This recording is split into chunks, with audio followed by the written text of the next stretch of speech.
하나님의 형상대로 지음받은 사람이 하나님의 마음을 떠나게 되니까 결국은 모든 것이 균열이 되어지고 결국은 깨지게 되었고 고통스럽게 되었고 괴롭게 되었고 불행하게 되었다. 이게 성경의 이야기입니다. 그래서 성경을 통해서 하나님께서는 이제 이 관계가 회복되어져야 된다라는 거죠. 이사야서 45장 8절 우리 같이 읽겠습니다. 하늘이여 위로부터 공의를 뿌리며 구름이여 의를 부을지어다. 땅이여 열려서 구원을 싹트게 하고 공의도 함께 움돋게 할지어다. 나 여호와가 이 일을 창조하였느니라. 아멘. 하나님께서 어떤 말씀을 하시냐면은 공의와 의를 이렇게 말씀을 하고 있죠. 우리나라 단어로는 공의라고 하는 단어가 지금 이 8절에 두 개가 나오고 있고 또 의라고 하는 단어가 또 하나가 나오고 있지만 사실은 똑같은 체다카라고 하는 단어를 쓰는데 특별히 여기서 우리가 남성 명사를 볼 수 있어야 합니다. 하늘에서 구름에서 위에서 공의를 뿌려줍니다. 의를 부어주고 있습니다. 그것은 남성 명사입니다. 남성이 아내에게 씨를 뿌려주고 있습니다. 그걸 생각하면 됩니다. 씨를 뿌려주는데 이 땅은 열려서 구원을 싹트게 하고 하나님의 초월적으로 역사하시는 그 은혜, 우리 삶의 모든 전반적인 영역 가운데 구원이 일어나야 합니다. 근데 그것이 어떻게 해서 가능한 것이냐? 하늘에서 뿌려주시는 그 씨, 하나님의 말씀입니다. 말씀을 내가 내 마음의 밭으로 받아들여야 된다는 거죠. 그래서 이 밭이라고 하는 것은 여성성의 이미지를 가지고 있습니다.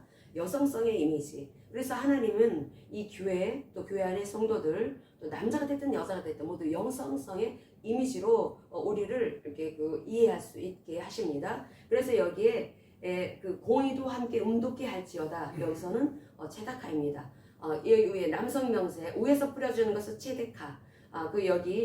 우리가 그것을 씨를 받았으면은 또 우리가 움돋게 해야 되지 않겠습니까? 하나님의 말씀이 내 삶을 통해서 먼저는 내 지정의가 달라져야 되겠죠. 이기적이고 자기중심적인 그러한 이 지정의에서 나만 생각했던 내 기쁨만을 추구했던 그러한 이 감정에서 빠져나와서 이제 하나님 중심의 삶을 살아가게 된 그 상태를 내가 그것을 드러내 보여야 합니다. 그것이 바로 체다카 공이라는 것입니다. 여성성의 의미, 여성 명사입니다.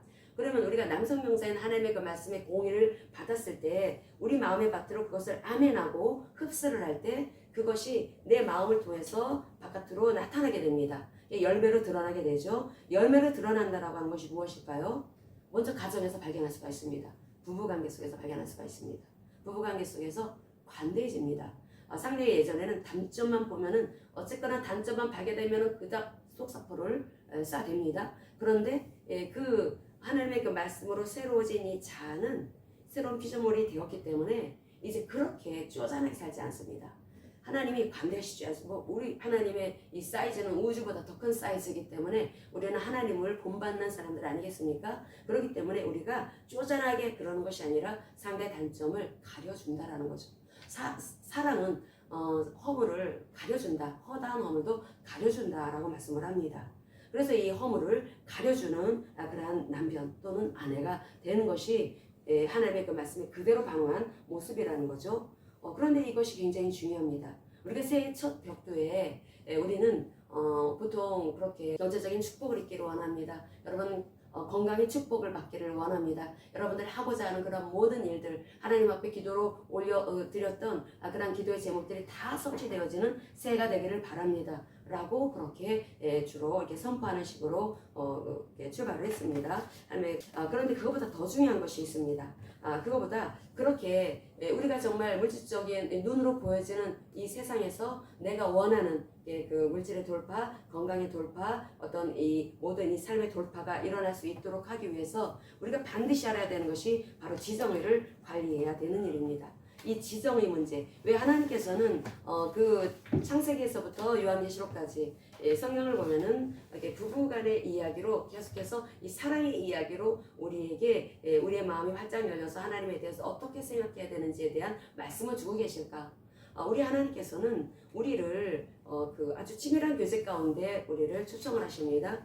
이 성경은 하나님께서 우리를 그 창조하신 그런 그 형상대로 우리가 그 존재하기를 원하시는데 하나님의 성품을 받은 우리들은 하나님의 그 성품대로 하나님의 본성대로 하나님의 뜻대로 살아가야 합니다. 그럼 왜 그렇게 하나님의 형상대로 하나님의 성품에 따라 하나님은 우리를 인간을 지어주셨을까?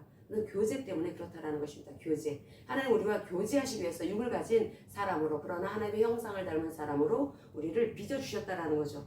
그래서 하나님과 이 교제를 통해서, 어떤 교제? 이 부부간의 교제처럼 어떤 생명적인 이 교제를 통해서 하나님께서는 하나님 수준에서 우리가 하나님과 동행하기를 원하셨습니다.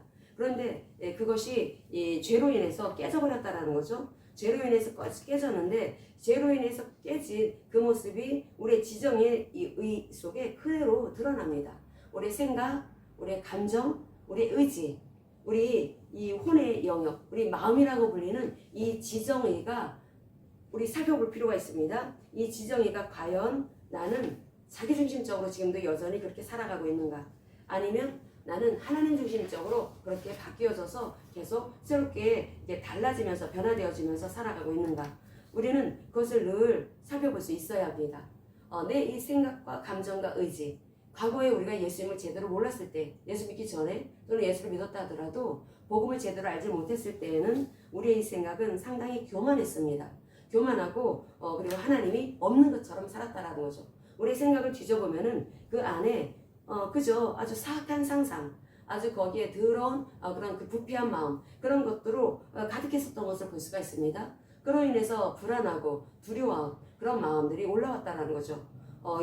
그리고 이 감정 영역을 보면은 이 감정이 항상 자기중심, 그러니까 하나님이 없다라고 생각하면서 살아왔던 이 교만한 생각으로 인해서 내 감정에 무엇이 싹트냐면은 두려운 마음이 싹트게 됩니다. 이 두려운 마음으로 인해서 결국은 사람들은 더 어떤 것을 추구하냐면 자기 만족, 자기 감정을 기쁘게 하기 위해서, 자기 만족을 추구하기 위해서 계속 더 자기를 살피는 그런 삶을 추구한다라는 거죠. 또 자기중심성으로 빠지게 된다라는 것입니다.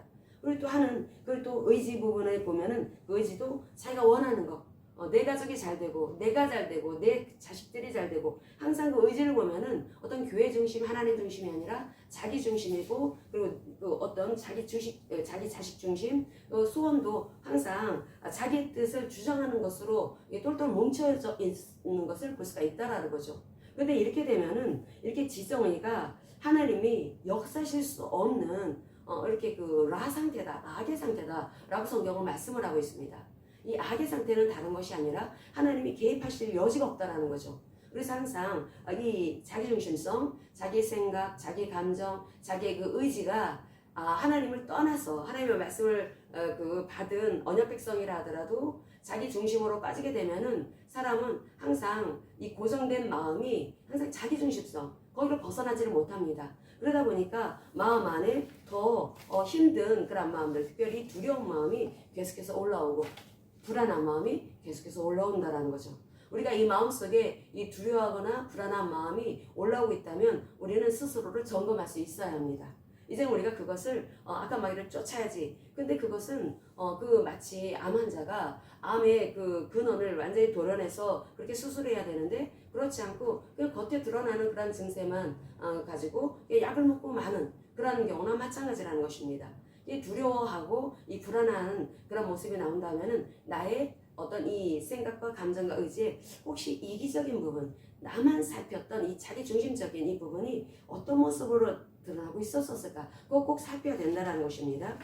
제가 메모를 잘 하거든요. 근데 과거에 메모를 한 것을 살펴보니까 예전에 제가 성령 사역하는 데를 참 많이 다녔습니다. 근데 거기에 그 경제 부분에 있어서 이 사람이야말로 우리가 그 사람의 간증을 통해서 들어볼 만한 메시지를 줄 사람이다라고 해서 그 본부 측에서 그분을 초청을 해갖고 주신 적이 있었습니다. 제가 이제 그래서 메모를 해놓은 거예요.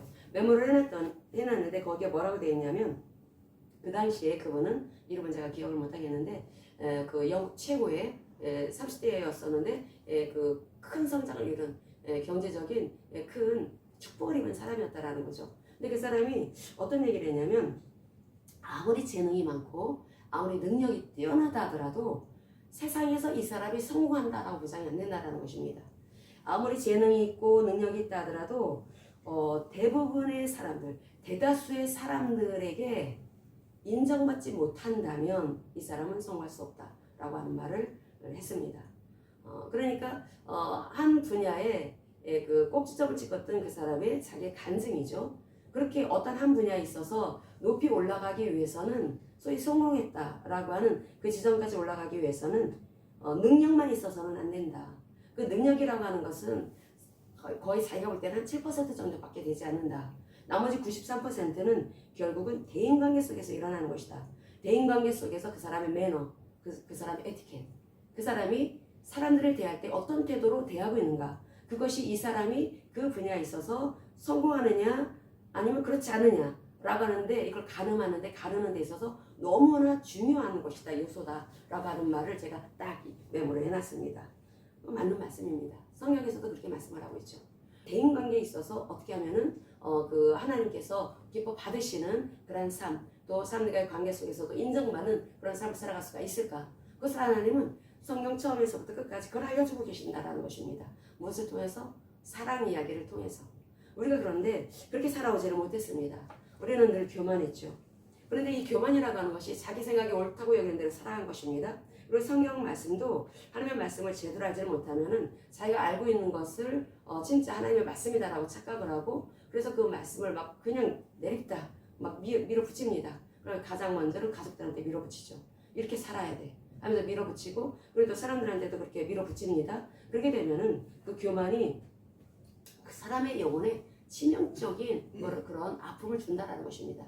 이 교회 안에 그런 사람들이 있죠. 큰 교회에 그런 사람들 많이 볼 수가 있습니다.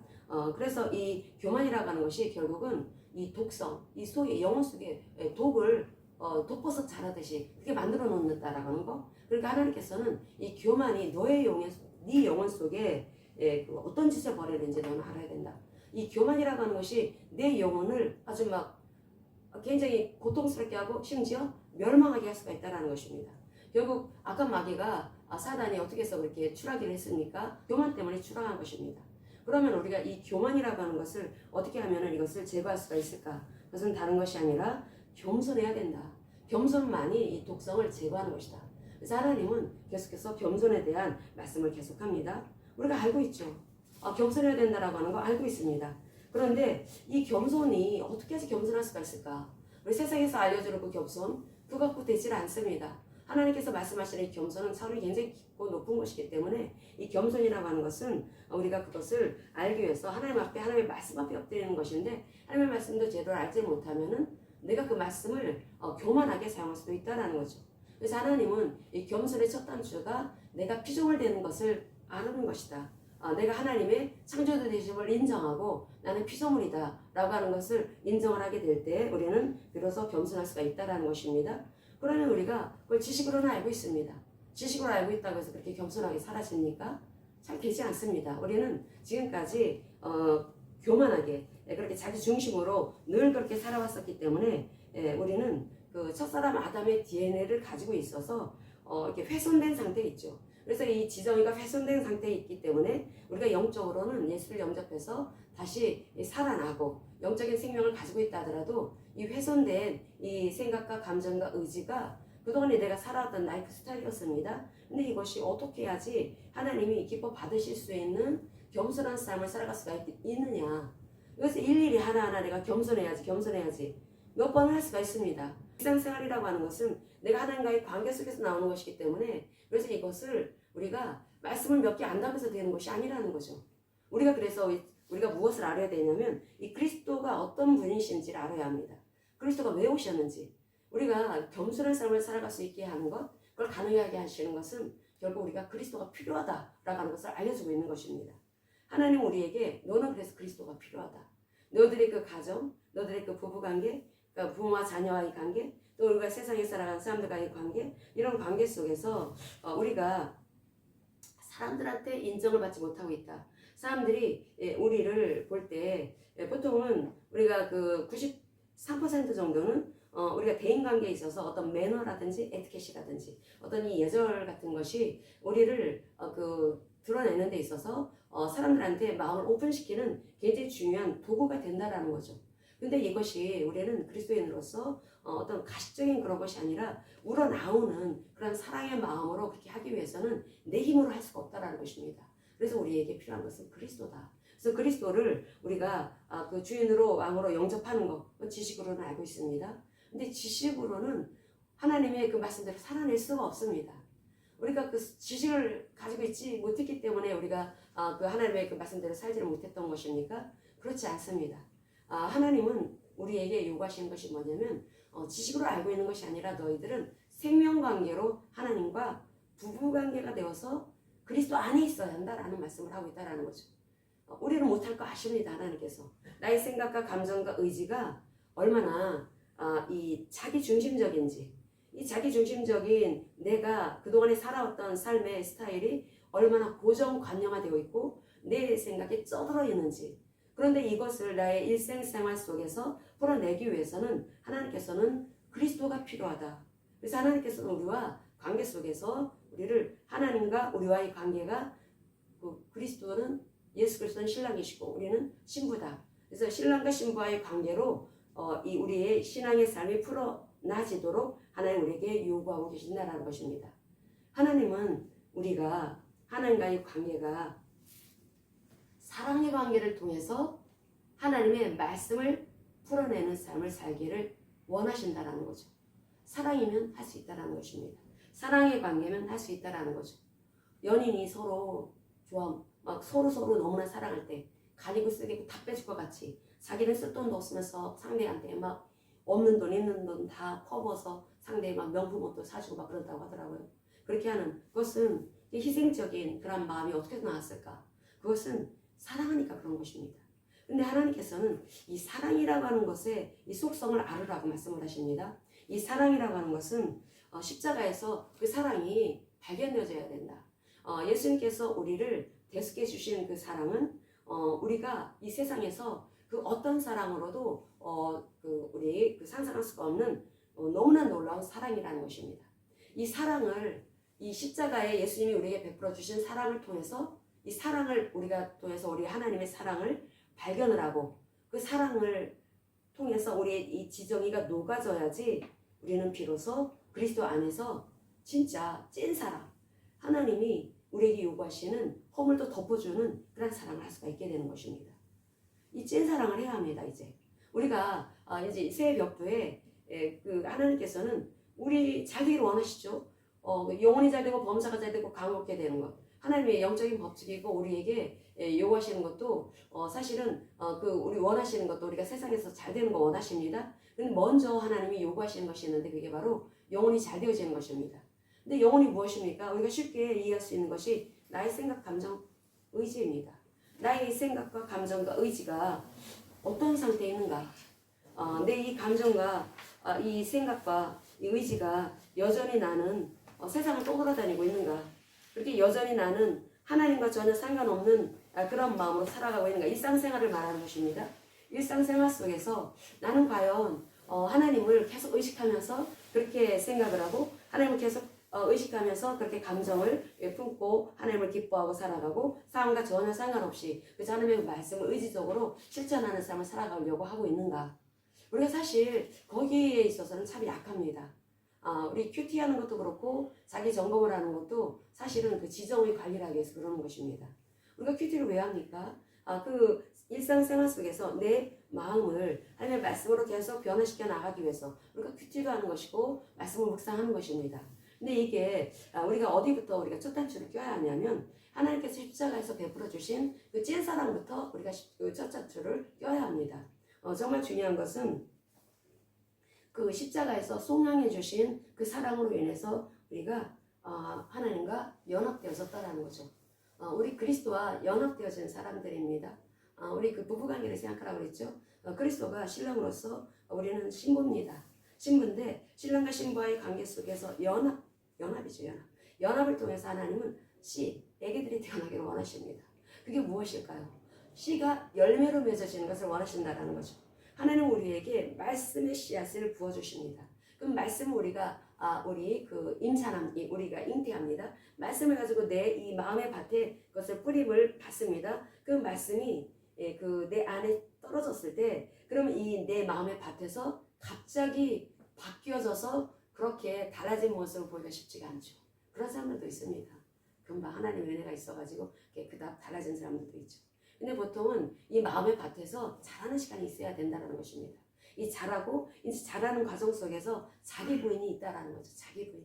내가 나를 부인하고 그래서 하나님께서 내가 그리스도와 연합이 되어져서 그것은 내가 주님이 하신 일을 믿었을 때 연합되어지는 것입니다. 이 연합이 되어져서 하나님께서는 우리가 십자가의 효력이 이제 내 인생 속에서 그대로 풀어지게 그렇게 역사하신 것입니다. 이것을 속량이라고 하는데 이 속량이라고 하는 것은 예수님께서 십자가에서 행하신 그 일로 인해서 내가 죄를 용서받게 되었다. 그리고 자주 듣는 말씀입니다. 죄를 용서받게 되었다. 그래서 그 피로 예수 그리스도의 그 십자가의 그 피로 나를 사셔서 저와 여러분들 예수님을 믿는 사람들 사셔가지고 이제 하나님께 바치셨다. 하나님께 드리셨다. 그래서 우리는 하나님 거가 된 것입니다. 예수 그리스도를 통해서 우리는 하나님 거가 되었다는 거죠. 그래서 우리는 내 인생은 내 거가 아니라는 것입니다. 내 생각과 감정과 의지 이것도 이제는 내 거가 아니라 하나님 거라는 거죠. 하나님이 이제 당신의 소유물로서 나를 주장하실 수 있게 된 것입니다. 왜? 부부니까. 부부는 한 몸이니까. 그래서 하나님께서는 우리가 하나와의 관계 속에서 나를 이끌어 가신다는 것입니다. 그런데 우리가 알아야 되는 것이 있습니다. 부부관계로서 우리가 하나님과 하나 되어 살아갈 때 하나님은 우리는 이제 주님과 전인격적으로 연합이 되어진 것입니다. 연합이 되어졌는데 그 예수 그리스도께서 십자가 부활의 복음을 통해서 우리에게 주신 그 선물이 너무나 놀랐습니다. 십자가에서 죽으심으로써 죄의 권세가 있죠. 죄의 권세를 깨뜨려 버리신 것입니다. 깨뜨려 버리시고 또 부활하심으로 인해서 우리가 이제 그 죽음의 권세를 깨뜨려 버리시는 것입니다. 그래서 죽음의 권세를 깨뜨려 버리시고 이제 우리와 생명적인 관계를 맺을 수가 있게 하셨다라는 거죠. 생명의 관계. 이 생명의 관계. 그래서 이 생명의 관계가 이제 우리 크리스찬들한테 필요한 것인데 이 크리스찬들이 그리스도인으로서 그러면은 어떻게 살아가야 되는가? 그 그리스도 안에 우리가 그리스도 안에서 주님의 그 품 안에 안겨져 있는 상태에 있는 것입니다.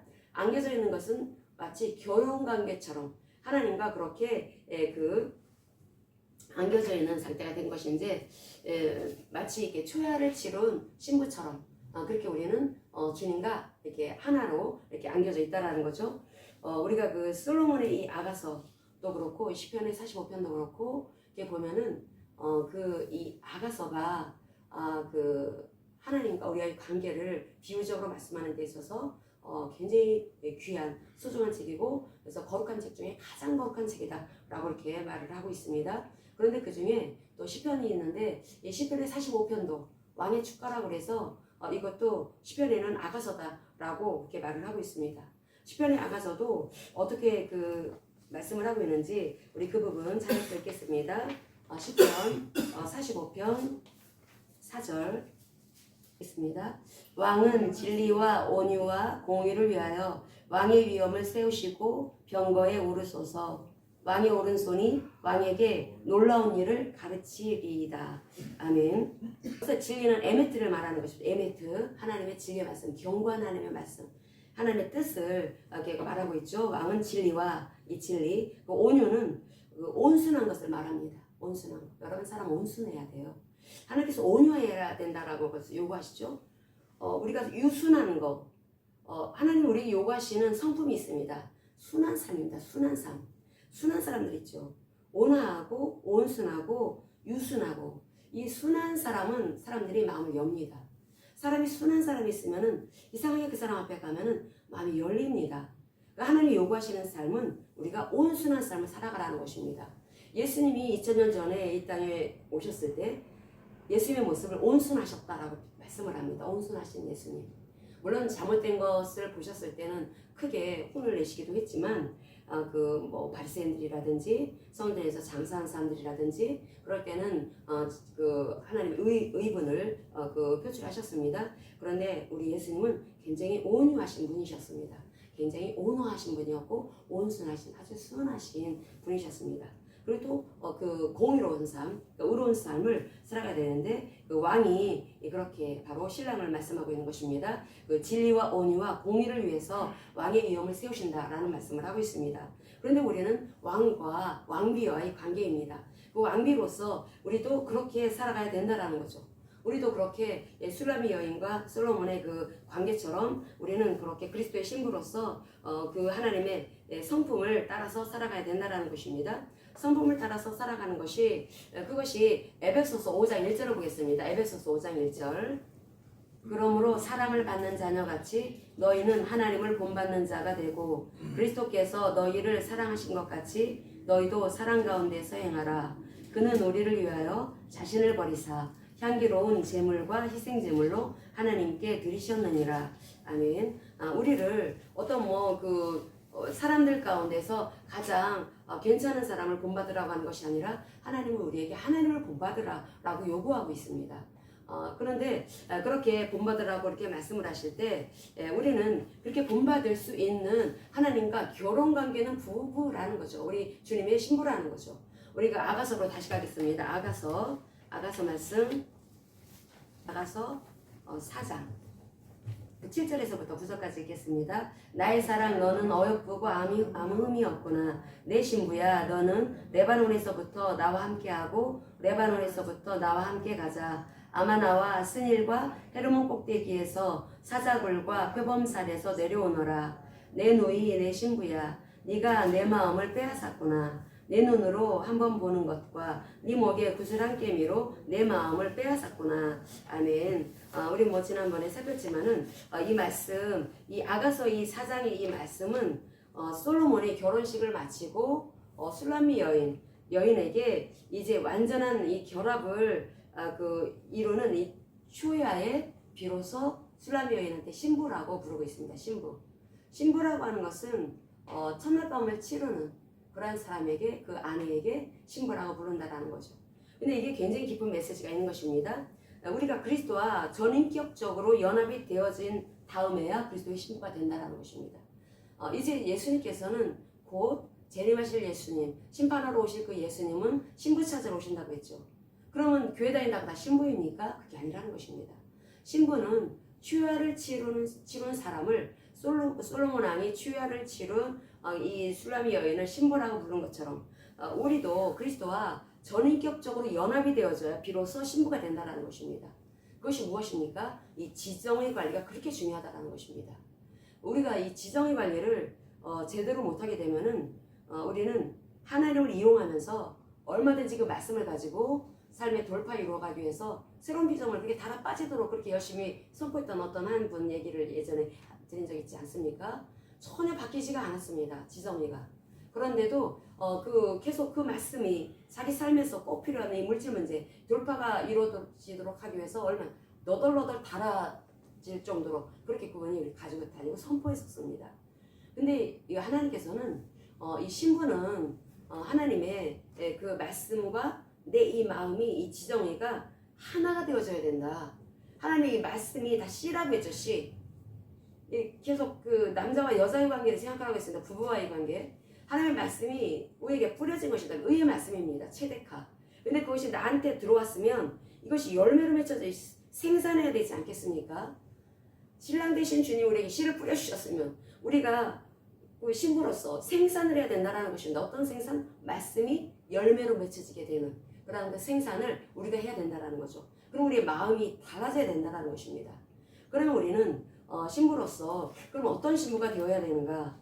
친정 솔로몬에게 그 부인이 1000명이 있었어도 단 한 여인 술라미만 쑥 마음속에 깊이 들어왔던 것처럼 우리가 그렇게 주님께로 받아들여지는 그런 사람이 되어야 한다는 것입니다. 40년간 솔로몬은 1000명의 여인과 결혼을 했습니다. 그럼 이 말은 한 달에 2번 정도 결혼식을 했다라는 것입니다. 근데 솔로몬은 결혼할 때마다 꼭 노래를 지었다라는 거죠. 그 노래를 지었는데 1000명의 여인들과 결혼할 때도 다 노래를 지었다라는 것입니다. 근데 그 중에서 하나님께서 기쁘게 받으신 것은 한 개밖에 없다. 그게 바로 아가서다라고 이렇게 말을 합니다.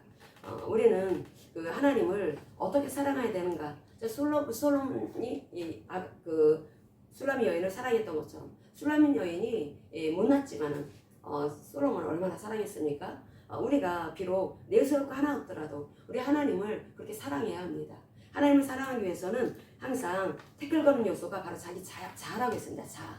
그래서 이 자아를 하나님께서는 죽일 수 있도록 함께 연합되어졌다라는 말씀을 하고 있죠. 그 연합이라고 하는 것은 우리가 결국은 그 속량받았다라고 하는 거, 이 죄 문제가 해결되어졌고, 그리고 이제 하나님 거가 되어서 하나님의 뜻을 따라 살아가는 삶이 된 것은 이제 전인격적인 연합이 이루어졌기 때문에 가능한 것입니다. 우리가 그리스도 안에서 우리가 연합되어졌다라는 거죠. 그리스도의 신부가 된 것입니다. 그리스도와 신부가 돼갖고 우리는 이제 추야를 치는 신부처럼 우리가 그리스도와 연합되어져서 우리가 믿음을 통해서 하나님과 하나 되어져 나가는 것입니다. 그 하나님께서 우리에게 요구하시는 것은, 정말 기뻐하시는 것은 믿음입니다. 믿음. 그 솔로몬이 그 아가서에서 그렇게 밝힌 것처럼 네가 이 술라미 여인이 그 레바논 그 지역에서 살았던 걸로 봅니다. 레바논에서 나와 함께 이제 예루살렘 궁궐로 들어가자. 그리고 이 아마나와 스밀과 헤르몬 꼭대기에서 또 사자굴과 표본섬에서 내려와서 나와 함께 궁궐에 있는 우리 예루살렘으로 들어가자라고 말을 합니다. 그러니까 그 고향에서 아버지의 그 풍습, 그 고향의 어떤 그 아버지가 믿었던 그 종교, 아버지의 그 집안에서 자기가 그 갖고 있던 어떤 생활 풍습, 이런 것들을 다 버린다라는 거죠. 다 버리고 이제 신랑 대신 주님이 계신 그 예루살렘의 성전, 그곳으로 가서 이제는 주님의 뜻 가운데 살아가자라고 하는 메시지가 있는 것입니다. 그래서 네 마음이 내 노이 내 신부야. 네가 내 마음을 빼앗았다. 네 눈으로 한번 보는 것과 네 목에 구슬한 깨미로 내 마음을 빼앗았다 라고 하는 것은, 이 하나라고 하는 것이 결국은 우리가 하나님께서 우리를 보실 때 바로 믿음, 우리가 예수님께서 그리스도로 사신 일을 믿을 때 그것이 하나님의 마음을 뺏을 정도로 우리에게 그 하나님께서 뿅 가실 그런 이유가 되었다라는 것입니다. 우리의 그 믿음이 하나님과 하나 되어지게 하는 그런 끈이 되었다라는 거죠. 그래서 우리를 속량시켜 주시고 우리를 하나님의 그 뜻대로 살아갈 수 있는 사람이 될 수 있게 하신 것입니다. 그런데 우리가 세상에서 살 때 세상의 풍습을 따랐습니다. 세상에서 자기의 가치관을 따랐습니다. 자기 어떤 사고방식이 있었습니다. 근데 그곳은 이 아가서에서 말씀하고 있는 것처럼 사자굴과 표범산에서 내려와라. 세상은 두려움을 줍니다. 세상은 우리를 불안하게 만듭니다. 세상은 우리를 계속해서 압박해 옵니다. 그렇기 때문에 우리는 계속해서 우리는 이렇게 쫓기는 듯한 삶을 살았다라는 거죠. 안식이 없었다라는 것입니다. 이 안식이 없는 이러한 삶을 살았던 우리들을 하나님께서는 예루살렘의 성전, 다시 말하면 그리스도 예수 안에 머물러 살 수 있도록 하나님께서 우리를 초청하시는, 얘야 나와 함께 가자.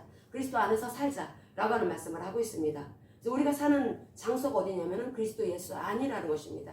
그리스도 안에서 우리는 살고 있다는 거죠. 그럼 그리스도 안에서 살 때 우리는 누구의 통치를 받는 것입니까? 하나님의 통치를 받는 것입니다. 그리스도의 통치를 받는 거죠.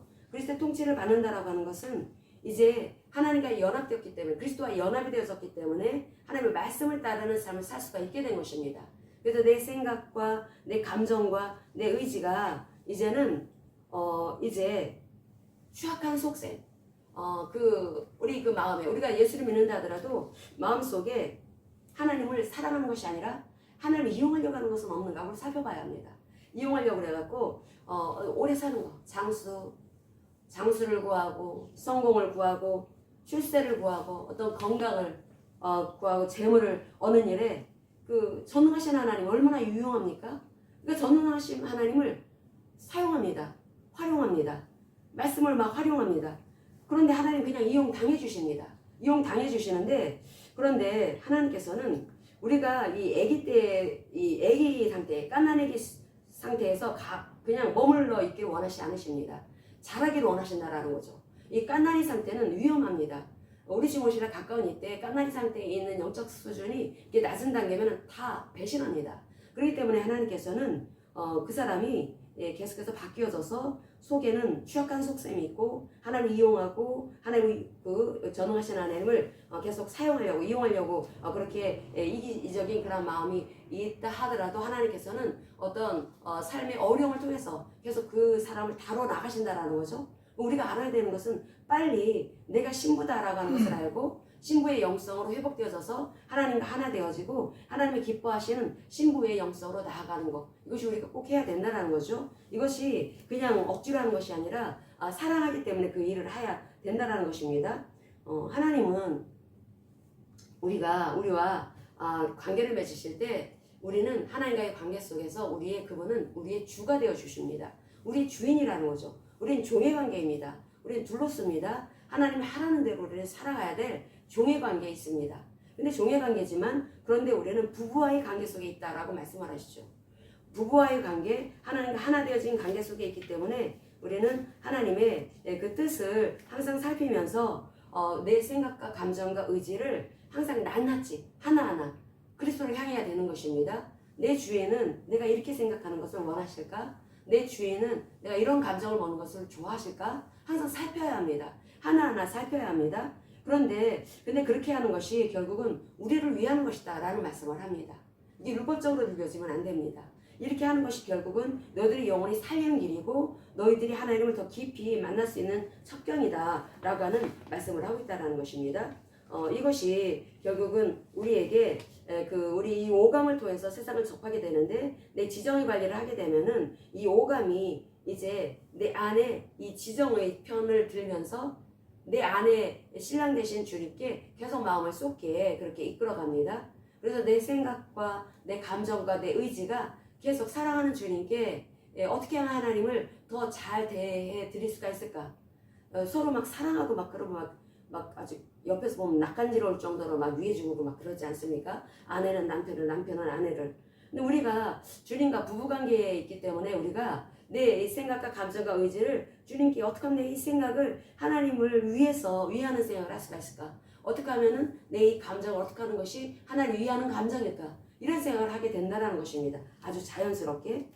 그런데 이러한 것을 그 잠언서에서 또 어떻게 말씀을 하고 있는지 우리 잠언서 3장을 보겠습니다. 잠언서 3장 3절에서부터 4절 읽겠습니다. 인자와 진리가 네게서 떠나지 말게 하고 그것을 네 목에 매며 네 마음판에 새기라. 그리하면 네가 하나님과 사람 앞에서 은총과 귀중히 여김을 받으리라. 아멘. 우리가 내 지정의 관리를 이제 금년도에 잘해야 되는데 그것은 주님의 신부이기 때문에 당연히 그렇게 해야 되는 것입니다. 주님의 그 사랑이 십자가에서 발현되어졌다고 했죠. 그 사랑은 이 세상의 그 어떤 사랑하고도 비교할 수 없는 찐 사랑입니다. 근데 그 사랑을 통해서 내가 그동안에 완전히 묶여있던 내가 이 죄로 인해서 나는 자유함이 없었고 우리의 삶이 얼마나 우리에게 두려움을 주고 번민을 주고 괴로움을 주고 우울함을 줬던지 근데 거기서부터 완전히 빠져나오게 하신 것입니다. 그런 은혜를 베풀어 주신 그 하나님, 그래서 영혼이 잘 되어지도록 하시고 또 범사가 잘 되도록 또 우리를 모든 것이 잘 되어지도록 인도하시는 그 하나님이 나의 신랑이 되어주시는 하나님이십니다. 근데 그 하나님은 우리에게 그 속량해 주심을 통해서 우리가 그것을 속량해 주신 그 사랑을 우리가 받아들일 때 우리는 그 믿음을 통해서 연합되어진다고 했죠. 연합되어지는 것은 초야를 치르는 신부처럼 하나가 되어지는 것을 말하는 거라고 했습니다. 그래서 우리가 신부가 된 거죠. 그리스도의 신부가 된 것입니다. 신부가 되었다라고 하는 것은 이제 주님과 나가 일체가 되었다는 것입니다.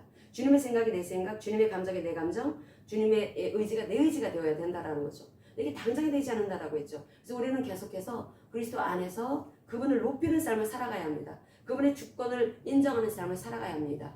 그분의 주인 되심을 인정하는 삶, 그분의 신랑 되심, 그분의 왕 되심을 인정하는 삶을 날마다 몇 초마다 살아가야 된다는 것입니다. 그렇게 살아가게 되면은 우리의 그 마음 안에 인자와 진리가 떠나지 않게 된다는 것입니다. 인자와 진리. 인자가 바로 은혜를 말하는 것이고 진리는 바로 에메트, 진리를 말하는 것입니다. 신실함, 또 어떤 신뢰할 수 있을 만한 것, 성실함, 이런 모든 것을 다 응축한 단어가 에메트라고 하는 단어입니다. 그동안에 우리는 자기중심으로 살았습니다. 이기적으로 살았습니다. 얼마나 사람들이 이기적입니까? 계속 계산기 돌아갑니다. 우리 계산기를 계속 굴리고 있습니다. 나도 모르게 자동적으로 들어갑니다. 나도 모르게 어떤 상태를 딱 보면은 내가 어떻게 하면 내 입속을 챙기는 것을 먼저 한다라는 거죠. 우리가 그렇게 살아왔습니다. 그런데 하나님께서는 셋세대의 그 사랑을 우리에게 주시면서 이제 너 그렇게 살지 마라. 셋세대의 사랑을 묵상하라고 하나님의 말씀 묵상하다 보면은 이기적인 내 마음이 녹여진다라는 거죠. 녹여져가지고 그 사랑이 나에게 흡수가 됩니다. 왜 하나니까? 부부는 하나니까. 우리 부부 관계 속에서 그분의 씨앗이 내게로 들어오면서 나는 이제 그것이 인자하신 그 사랑이 내 삶 속에서 드러나게 되는 것입니다. 내가 그래서 하나님 앞에 그렇게 헷세대의 사랑을 보여드리고 내 삶 속에서 가장 가까운 내 가족들한테, 내 아내에게, 내 남편에게 그 사랑을 보여줘야 된다라는 거. 내 자식들한테 그 사랑을 보여줘야 되는데, 근데 그 사랑이 내가 이거 지켜야지, 그거 율법주의적으로 나가는 것이고, 정말 중요한 것은 그 말씀을 그대로 따라 살아가야 된다는 것입니다. 그 말씀이 그대로 풀어지도록. 근데 그것은 그 사랑을 입어야 가능합니다. 그 인자하신 그 헷세대의 사랑과 늘 교제했어야 그게 자연스럽게 나온다는 거죠. 언어가 달라집니다. 표정이 달라집니다. 그리고 그 사람의 그 마음, 상대에 대한 마음이 달라집니다. 내가 그렇게 하지 말아야지, 그런 것이 아니라 자연스럽게 나오는 불쌍함이 올라온다는 것입니다. 불쌍함. 이 긍휼히 여기는 마음. 이 헷세대의 사랑은 사실은 긍휼히 여기는 마음에서 바탕을 하고 있는 것인데, 긍휼히 여기는 마음을 통해서 상대에 대해서 아주 짠합니다. 내 남편이, 내 부인이 이렇게 고생을 하고 있구나. 그래서 그걸 가지고, 그래서 내가 희생을 하자. 서로 막 그러는 것입니다. 서로. 그런 사랑이 어디서 올라옵니까? 주님의 그 인자하시기 사랑을 입은 그 마음에서 올라온다는 것입니다. 내 자식을 보더라도 내 자식이 아주 퉁명스러운 모습을 볼 때, 그래, 제가 요즘 살아가는 게 쉽지 않을 거야. 그래서 저러는 거겠지. 그런 마음이 부모로서 예전에는 싸가지 없네, 내 자식이 왜 저렇게 싸가지가 없을까, 이런 것이 아니라 그 내 마음에서 그냥 불쌍히 여기는 마음이 올라온다는 것입니다. 자식은 또 어떻습니까? 자식 입장에서는 내 부모가 그렇게 불쌍한 것입니다. 내 부모, 나를 이렇게, 다른 부모들은 어린 핏덩이도 그냥 버리고 그냥 가두고만, 우리 부모는 어쨌거나 우리를 건사하기 위해서 저렇게 살아보자고 애쓰는 모습, 거기에서 불쌍히 여기는 마음이 올라와야 된다는 거죠. 자식한테 그런 마음이 있어야 합니다. 부모는 이 자식과 부모와의 관계 속에서 하나님 말씀하시기를, 자식한테 그렇게 말씀하십니다. 너희 부모를 경외하지 않으면서 네가 하나님을 사랑한다고? 하나님을 사랑하는 것이, 그 하나님께서는 이 부모를 하나님을 경외하라, 또 하나님을 경외하라, 똑같은 단어를 쓰고 있습니다. 하나님을 어려워한다면 부모 어려워해야 된다는 것입니다. 부모를 공경해야 된다는 것입니다. 하나님을 공경한다면 부모 공경해야 된다는 거죠. 내 부모가 정말 저렇게 고생을 하시는구나, 내 부모가 저렇게 애쓰시는구나, 한마디라도 싸가지 없게 말하지 말고 공손하게 그렇게 말을 해야 되는 것이 자식의 도리입니다. 자식이 그렇게 해야 된다는 거죠. 지금 문화가 얼마나 싸가지 없게 만듭니까? 자식들을 싸가지 없게 만들고, 그 부모가 어떤 말을 하면은 그 말에 대해서 아주 태클 걸고, 거기에 대해서 꼭 찍자먹고, 그렇게 하면서 마치 자기 또래처럼 그렇게 여기는 모습, 그것은 정말 하나님을 경외하지 않는 모습이고, 그거는 부모를 경외하지 않는다, 그것은 하나님을 경외하지 않는 거다라고 성경은 말씀을 하고 있습니다. 네가 부모 경외하지 않는구나. 그런데 그 사람의 말 속에서는 말은 하나님을 경외해요. 아니요. 부모를 경외하지 않는 사람 하나님을 경외하지 않는다라고 성경은 말씀을 하고 있습니다. 그런데 그런 인자신 사랑, 그 사랑 우리가 입었으면 우리가 마땅히 그렇게 살아가야 된다라는 거죠. 근데 그 사랑의 그 하나님이 우리에게 아예 들어와서 사시기 위해서 오신 것입니다. 그분은 진리의 하나님이십니다. 진리의 하나님은 우리가 상황 따라 자기 유익을 따라 살아가지 못하게 하십니다. 항상 우리는 자기 이익을 따라 살아가죠. 자기 유익을 따라 살아갑니다. 계속 계산기가 막 돌아갑니다. 계산기를 돌리면서 어떻게 하면 나한테 유리할까? 어떻게 하면 나한테 이익일까?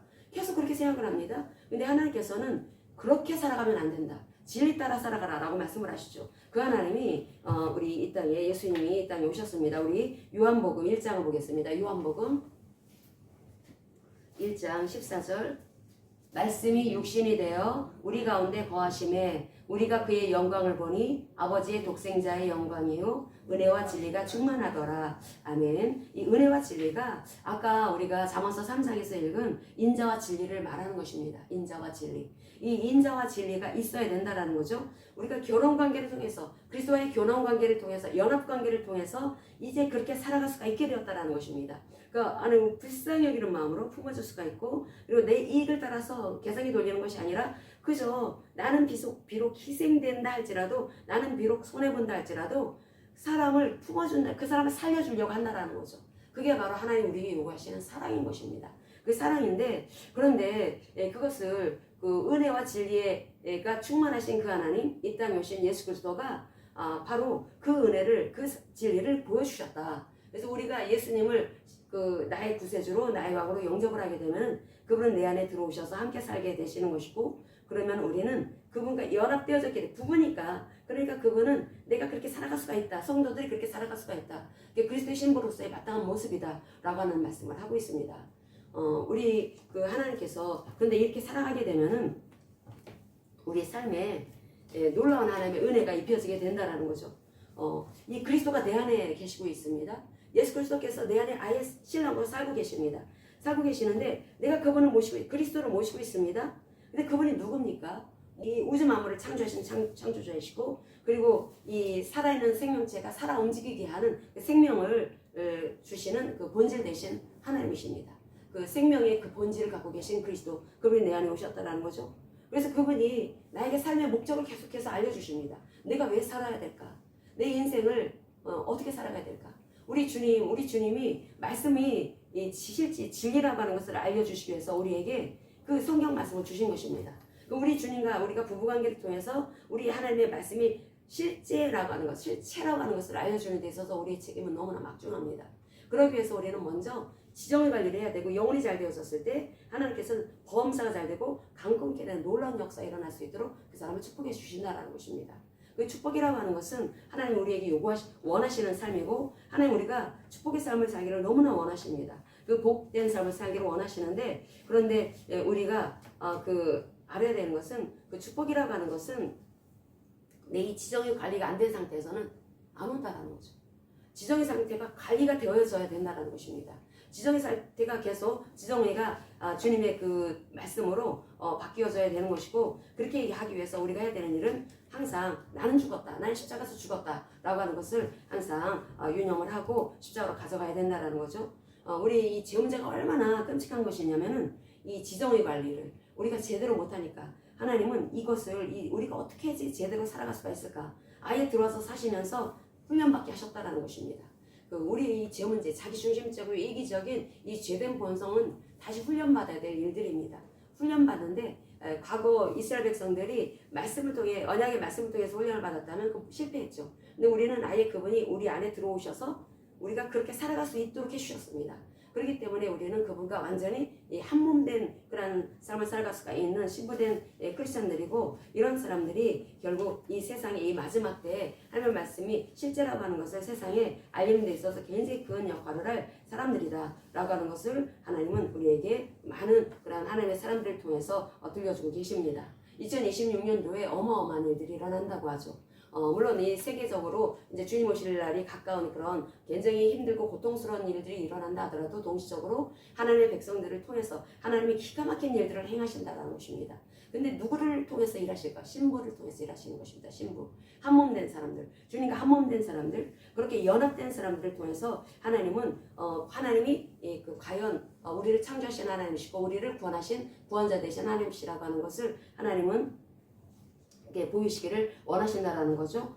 그래서 우리가 이 그리스도를 모신 사람으로 우리가 반드시 알아야 되는 거, 그리스도는 우리를 하나님께로 인도하시는 분이시고 그리고 이 모든 악한 세력으로부터 이길 수 있는 길, 우리 이 사탄을 이길 수가 있고 또 저주와 재앙을 막을 수가 있고 이 지옥 같은 삶을 그 곳에서 빠져나올 수가 있는 길은 다른 것이 아니라 바로 그리스도를 알아야 된다. 이 그리스도를 알아야지 그것이 가능한 일이고 그렇기 때문에 그리스도가 아예 우리 안에 그래서 들어와 살고 계시는 것이고 그래서 그리스도를 우리가 기쁨으로 그리스도의 신랑 되심을 우리가 인정을 하고 그분과 하나 되어지고 그래서 내가 어떤 대가를 치른다 하더라도 나이가 어떤 희생이 따른다 하더라도 내 지정의 관리를 하리라. 내 생각과 감정과 의지를 계속해서 하나님의 말씀 쪽으로 맞춰나가는 쪽으로 우리가 방향을 딱 튼다면 우리 2026년도 이미 승리하는 삶을 살아가는 거나 마찬가지인 것입니다.